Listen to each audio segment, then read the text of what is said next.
Even as regional tourism authorities speak of the immense value the yachting industry can bring to the Caribbean's tourism offerings, crimes against sailors have been a bane for several years.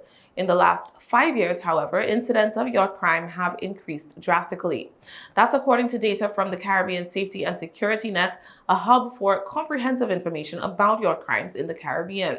Statistics from the CSSN database show alarming yacht crime numbers in islands such as Grenada, St. Vincent and the Grenadines, St. Lucia, and the US and British Virgin Islands, with reports ranging from piracy to burglary, vandalism, assault, and worse. As recently as Monday, sailors reported that they had been the victim of a theft on a yacht docked near Beckway in the Grenadines. While the crew was away from their boat, someone reportedly boarded the catamaran anchored off Princess Margaret Beach and stole a spare pump from inside the cockpit. The island of St. Lucia has also been experiencing elevated levels of yacht crimes, including violent assaults, with residents calling for escalated vigilance from yacht owners and more action from authorities. Earlier this month, a couple asleep on their boat moored at a Soufriere Marine Management Association berth awoke in the middle of the night to find four masked men armed with knives and machetes rummaging through their belongings. The intruders reportedly made off with several electronic items, including a cell phone, tablet, computer, as well as clothing. The crew was not injured and no police report was made. Reports on CSSN indicate that a significant number of such thefts are not reported to police, as many yachties feel like law enforcement in the region is not well equipped to investigate and solve these kinds of crimes. Additionally, the slow pace of investigations means that some may not want to completely disrupt their island hopping travel schedules to remain in place while the judicial process plays out. It's not just petty theft either. Visitors to the islands who arrive on yachts are often the victims of violence. In a separate incident in Soufriere in late August, armed bandits boarded a yacht which was also on an SMMA mooring. It was the third night the yacht had been docked there, and it was reported that in the wee hours of the morning, one of the armed men entered through an open hatch. He made his way into a salon where a female crew member spotted him.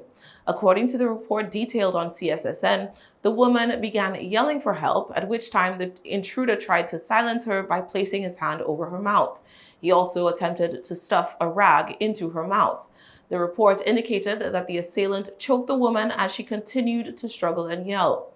A male crew member woke up at the noise and things escalated.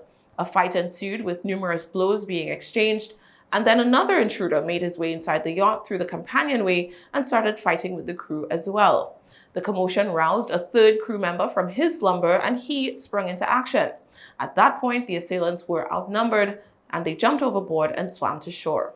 In the aftermath, the crew discovered a knife belonging to the burglars on the salon floor. While they were all bloodied from the struggle, they were still alive and well. The crew opted to treat their own injuries before reporting the matter to the police, Coast Guard, and SMMA authorities. During the incident, a small amount of cash was also allegedly seized.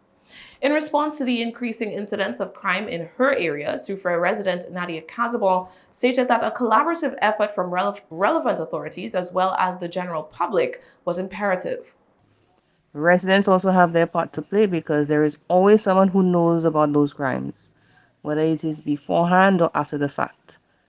Persons who are aware should report it and stop hiding and protecting criminals. As we say in Creole, si pani si tu es pani vole. And as a resident, I find sailors spend the most money in country compared to hotel or cruise visitors.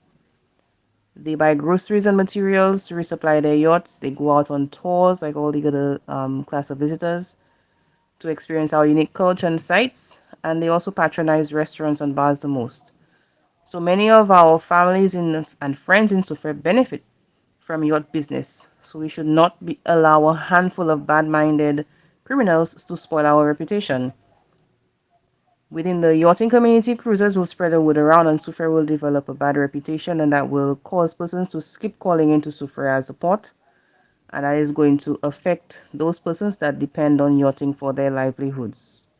Crimes against boaters have long been an issue in St. Lucia, with the vast majority going unreported. The murder of British citizen Roger Pratt on January 14, 2014, however, made international headlines. Pratt and his wife Margaret, both 62 years old, were on their yacht docked in Vieux-Fort, St. Lucia's southernmost town, when the vessel was invaded by 4 assailants. After the attack was over, Margaret discovered her husband's lifeless body floating in the nearby waters. The perpetrators were charged with murder and manslaughter and finally convicted over 8 years later in April of this year. My final computation was that Richie Kern, who you'll recall in his testimony, in his statement, admitted delivering the fatal blow that killed my husband, he's being given 14.75, 14 and 3/4 years in jail. Jermaine Jones has been given 22 years.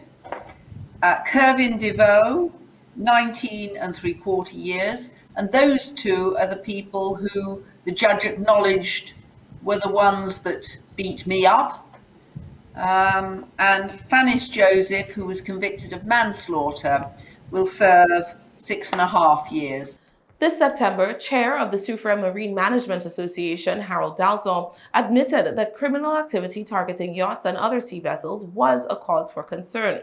Dalzon says he recently met with parliamentary representative for the area, Emma Hippolyte, to discuss the way forward. We are going to have night patrol, our rangers, 2 rangers on 1 vessel. We are also going to be employing someone who has a license to carry a firearm to accompany the rangers, and they will be doing it round the clock to provide some level of security, or even at least a kind of a deterrence from those persons who may be so inclined to and bold to enter into people's yachts, even when they are in the yacht sleeping. It is an industry we have to protect. If we want to maintain our own livelihood, to be able to send our children to school, to be able to pay our rent, we have to defend the industry.